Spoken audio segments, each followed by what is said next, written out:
అప్పుల బాధలు వెంటాడుతున్నాయా? అయితే 6 JVR వారి జాతిరత్నాలు ధరించండి. గ్యాస్ సిలిండర్ వాడే వాళ్లకు కేంద్ర ప్రభుత్వం కొత్త రూల్స్ అయితే తీసుకొచ్చింది. ముఖ్యంగా మీ ప్రాంతంలో గనక పిఎన్జి అంటే పైప్ ద్వారా వచ్చే గ్యాస్ అందుబాటులో ఉంటే ఈ విషయం అయితే మీరు తప్పకుండా తెలుసుకోవాలి. లేదంటే తర్వాత ఇబ్బందులు ఎదురయ్యే అవకాశం ఉంది.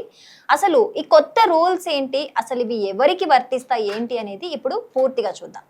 ఇప్పటి వరకు చాలా మంది ఇంట్లో ఎల్పిజి సిలిండర్ వాడుతూనే కొన్ని చోట్ల పిఎన్జి కనెక్షన్ కూడా తీసుకున్నారు. అంటే ఒకే ఇంట్లో 2 గ్యాస్ కనెక్షన్లు ఉండేవి. కానీ ఇప్పుడు కేంద్ర ప్రభుత్వం ఒక ఇంటికి ఒక గ్యాస్ కనెక్షన్ అనే విధానాన్ని అమలు చేయాలని తీవ్రంగా నిర్ణయించింది. అంటే మీ ఇంటికి పిఎన్జి కనెక్షన్ ఉంటే గనక మీరు ఎల్పిజి సిలిండర్ కనెక్షన్ను కొనసాగించలేరు. పిఎన్జిలోకి మారిన తర్వాత 30 రోజుల్లోపు మీ ఎల్పిజి కనెక్షన్ను సంబంధిత గ్యాస్ ఏజెన్సీ ఏదైతే ఉంటుందో వాళ్ళకి సరెండర్ చేయాల్సి అయితే ఉంటుంది.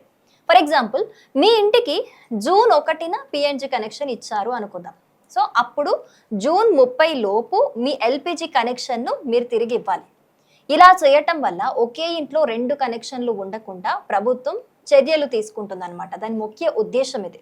ఇక ఇప్పటికే మీ ప్రాంతంలో కనుక పిఎన్జి పైప్ లైన్ ఉన్నా ఇంకా మీరు కనెక్షన్ తీసుకోకపోతే అలాంటి వారికి ప్రభుత్వం 90 రోజుల గడువైతే ఇచ్చింది. ఈ సమయంలో పిఎన్జి కనెక్షన్ తీసుకోవాలని అయితే సూచిస్తోంది.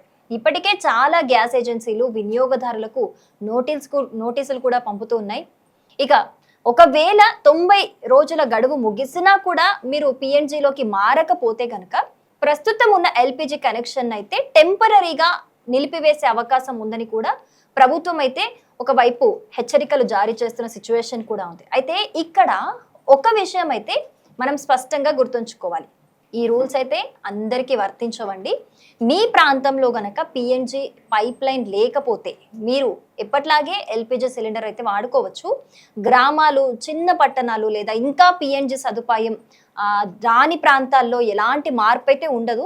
అక్కడ పాత నిబంధనల ప్రకారమే గ్యాస్ అయితే సరఫరా ఎప్పట్లాగే కొనసాగుతూ ఉంటుంది. మరి ప్రభుత్వం ఈ నిర్ణయం ఎందుకు తీసుకుంది అని గనక మనం ఆలోచిస్తే దీనికి మెయిన్ రీజన్ వచ్చేసి డ్యూప్లికేట్ గ్యాస్ కనెక్షన్లు తగ్గించడం అనేది ముఖ్య ఉద్దేశం. కొంతమంది ఒకే ఇంట్లో 2 కనెక్షన్లు ఉంచుకోవటం వల్ల ప్రభుత్వ సబ్సిడీల దుర్వినియోగం జరిగే అవకాశం అయితే ఉంటుంది. అలాంటి సమస్యలను తగ్గించి నిజంగా అర్హులైన వారికి మాత్రమే ప్రయోజనాలు అందేలా చూడాలని ప్రభుత్వం భావిస్తోంది. అందుకే ఈ నిర్ణయం తీసుకుంది. ఇంకొక కారణం కూడా తెలుస్తోంది. పెద్ద నగరాల్లో పైప్ ద్వారా వచ్చే పిఎన్జి వాడకాన్ని పెంచటం. దీంతో భారీ గ్యాస్ సిలిండర్ల రవాణా తగ్గుతుంది. అలాగే ఇది మరింత సౌకర్యవంతంగా ఉంటుందని ప్రభుత్వం అయితే చెబుతోంది. అయితే సోషల్ మీడియాలో వస్తున్న కొన్ని వార్తలు చూసి అందరూ టెన్షన్ పడాల్సిన అవసరం అయితే లేదు. మీ ప్రాంతంలో గనక పిఎన్జి సదుపాయం లేకపోతే మీ ఎల్పిజి కనెక్షన్కు ఎలాంటి ఇబ్బంది అయితే లేదు.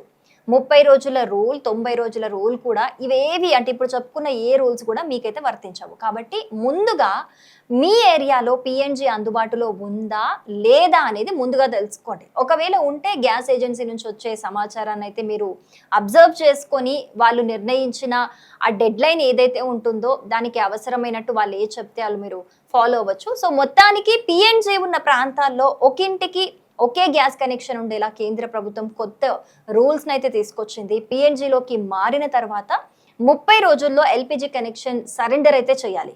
పిఎన్జి అందుబాటులో ఉండి ఇంకా కనెక్షన్ తీసుకొని వారికి 90 రోజుల డెడ్ లైన్ అయితే విధించింది. కానీ పిఎన్జి సదుపాయం లేని ప్రాంతాల్లో మాత్రం పాత విధానమే అయితే ఎప్పట్లాగైతే కొనసాగుతుంది. సో మీ ఏరియాలో పిఎన్జి కనెక్షన్ ఉందా లేదా అనేది మీరు చెక్ చేసుకున్న తర్వాతే ఈ రూల్స్ గురించి మీరు ఆలోచించాలి.